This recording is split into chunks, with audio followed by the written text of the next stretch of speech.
देखिए, कल विकासपुरी थाना इलाके में पीडब्ल्यूडी का बुलडोजर कार्रवाई हो रहा था और थम गया था बुलडोजर, बैरिकेड हटा दिए गए थे। उसके बाद मेरी एंट्री हुई, मैं खबर कर रहा था, विजुअल्स बना रहा था। उस दौरान जो मैंने देखा, उस झुग्गी में रह रहा एक विकलांग व्यक्ति जो एक लाठी के सहारे एक पैर पे चल रहा था, वहाँ पर अचानक उस विकलांग व्यक्ति को एटीओ दीपक धैया जो विकासपुरी थाने में तैनात है, वो चाटे ही चाटे मार रहे थे। मुझे कुछ समझ में नहीं आया और एक पत्रकारिता का कर्तव्य मैंने निभाया। मैं 100 मीटर की दूरी से उसकी वीडियो बना रहा था जो एटीओ दीपक धैया थप्पड़ मार रहे थे और एकदम से उनकी नज़र मेरे कैमरे पर पड़ी। उसने विकलांग को छोड़कर एक पत्रकार का कैमरे पर झपट्टा मारा। दीपक धैया ने पहले मेरे कैमरे को छीना, अपने पॉकेट में रखा, उसके बाद मेरे कई चाटे मारे, मुक्का मारा मेरे पीठ पर, मेरी माँ बहन की गालियाँ दी। मेरा साथी था पंजाब केसरी का संदेश सक्सेना, उसके साथ भी हाथापाई करी और उसके बाद मेरी माँ बहन की गंदी गाली देकर मुझे जिप्सी में बंद कर दिया गया। बोला तेरी पत्रकारिता आज हम निकालेंगे। जब थाना लेकर आया, मैंने कहा कसूर तो बताओ, मैंने कौन सा ऐसा ऑफेंस किया, कौन सा जुर्म किया। ये कसूर भी नहीं बता रहे थे, लगातार मुझे धमका रहे थे, डरा रहे थे। उसके बाद मुझे कह रहे हैं कि ज़्यादा बोला तो सरकारी काम में बाधा डालने का मुकदमा करके जेल भेज दूंगा। मैंने इतना तक कहा कि अगर मैंने बाधा डाला है तो आप मुकदमा करिए, एज पर लॉ जो सेक्शन बनता है धारा लगाइए और मुझे जेल भेज दीजिए। लेकिन इनके पास कोई शिकायत करता नहीं था मेरे खिलाफ। इन्होंने मुझे हरास किया, मारपीट करने के बाद मेरा फ़ोन छीना और एसआई दीपक के हवाले मेरा फ़ोन कर दिया दीपक धैया ने। और एसआई दीपक ने मेरे फ़ोन से सारे मारपीट के जो वीडियो थे मेरे फ़ोन में, वो सब डिलीट कर दिया। मेरे चैनल पे लाइव चल रहा था, उस समय 6 लाख लोग मुझे देख रहे थे, वो मेरे चैनल से डिलीट कर दिया मेरी वीडियो। और उसके बाद मुझे कहा जाता है कि तू बैठ जा। मैंने कहा मैंने कोई ऐसा क्रिमिनल ऑफेंस तो नहीं किया सर, मेरे साथ ऐसा ट्रीट क्यों किया जा रहा है, मुझे परेशान कर रहे हैं आप लोग, बता तो दीजिए। मुझे पानी तक साफ पीने नहीं दिया गया। इन लोगों ने मेरे साथ ऐसा सलूक किया जैसे एक क्रिमिनल के साथ भी नहीं करते होंगे ये लोग।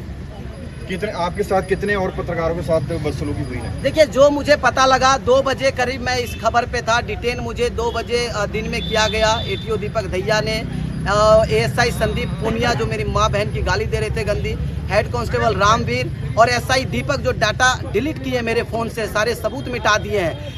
मेरे से पहले तेज तर्रार न्यूज़ की एक महिला पत्रकार थी, ये मुझे बाद में पता चला जब मैंने ट्विटर को खंगाला।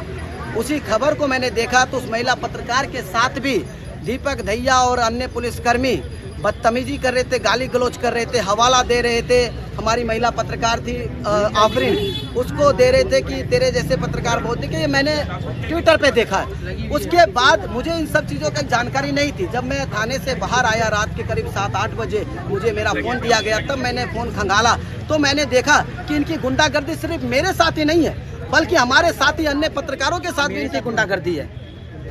अब क्या मांग कर रहे हैं आप? देखिए, अभी मैंने डीसीपी वेस्ट दिल्ली के डीसीपी विचित्रवीर साहब को यहाँ पर सूचना देने आया, अपनी शिकायत दर्ज कराने आया।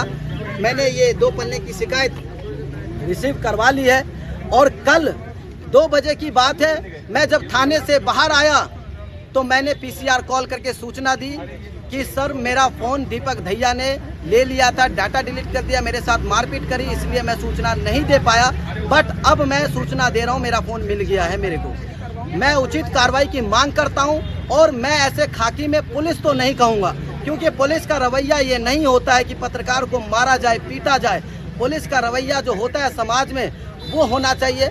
मैं अपील करता हूं दिल्ली कमिश्नर संजय अरोड़ा साहब से कि वो ऐसे पुलिसकर्मी को सस्पेंड नहीं बल्कि टर्मिनेट किया जाए, ताकि समाज में आगे से पुलिसकर्मियों को एक सबक मिले कि पत्रकार से कैसे पेश आते हैं। जब जरा सोचिए, दुर्भाग्य है कि पत्रकारों के साथ मारपीट करते हैं तो आप अंदाजा लगा सकते हैं कि आम जनता के साथ ये कैसे पेश आते होंगे, क्या सलूक बरतते होंगे। उदय, आप ये बताइए, ऐसा क्या खुलासा आप लोग कर रहे थे जो उनको पसंद नहीं आया, या फिर क्या चीज़ वो छुपाना चाहते थे, क्या उनकी मंशा थी?